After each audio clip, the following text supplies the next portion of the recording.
নমস্কার। প্রাথমিক শিক্ষক নিয়োগ ইন্টারভিউ নিয়ে একটা বড় আপডেট। ইতিমধ্যে প্রাথমিক ইন্টারভিউয়ের যে তৃতীয় ধাপের ইন্টারভিউ প্রক্রিয়া সেটি শুরু হয়ে গেছে। উত্তর দিনাজপুর, শিলিগুড়ি ডিপিএসসি এবং হাওড়া জেলা, এই জেলাগুলি ইন্টারভিউ প্রক্রিয়া সেটি চলছে। এখন সবচেয়ে বড় প্রশ্ন যে ফোর্থ ফেজে কোন কোন জেলা থাকবে এই বিষয়ে এখনও পর্যন্ত বলে রাখি যে অফিসিয়াল ঘোষণা প্রকাশ করা না হলেও পর্ষদ কিন্তু ইতিমধ্যে সম্পূর্ণ শিডিউল কিন্তু তৈরি করে রেখেছে কোন ডেটে কোন কোন জেলা ডাকা হবে এবং ধাপে ধাপে জেলাভিত্তিক কিন্তু ইন্টারভিউ নেওয়া হবে।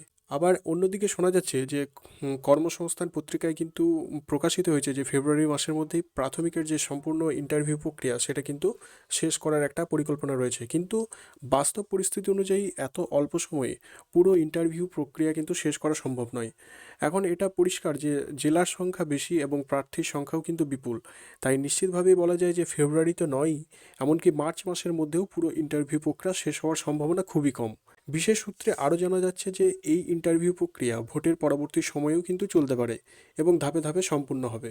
তাই যারা ইন্টারভিউ অপেক্ষায় আছো তারা মানসিকভাবে প্রস্তুত থাকো, যে কারণ পুরো প্রক্রিয়াটি দীর্ঘ সময় ধরে চলার সম্ভাবনা এখন সবচেয়ে বেশি। তো ভিডিওটিতে যতটুকু পারলাম সঠিক আপডেট দেওয়ার চেষ্টা করলাম। পরবর্তী আপডেটের জন্য চ্যানেলটি অবশ্যই সাবস্ক্রাইব করে রাখো। Thank you.